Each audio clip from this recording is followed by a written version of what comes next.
Assalomu alaykum, hurmatli mijozlar. Sizlar bilan Chayka Rezident.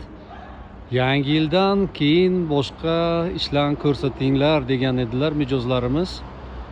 Bugunda mana bu birinchi fasadimizni chala oynalari qolgan edi. Deyarli kamginasi qoldi, qolganlarini ustanovka bo'ldi и 70% bazalt utepleniyasi bo'ldi. Ikkinchi korpusimizni 5 va 6 etajlarga перегородкалari boshlandi. Materiallarimiz kelgan, ustalar ishlayapti. Hurmatli mijozlar, bizda hozir kamgina o'zgarishlar bo'lgan.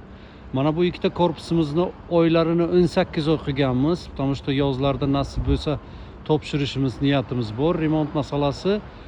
Uchinchi korpusimizni, mana bu ikkita korpusdan keyingisini bizlar hozir oyini 36 oy qilganmiz. O'sha korpusdan agar xaridorlar bo'lsa, hurmatli mijozlar, marhamat, 36 oy 3 yilga 10% dan 30% gacha to'lov bilan beryapmiz. Salomat bo'linglar.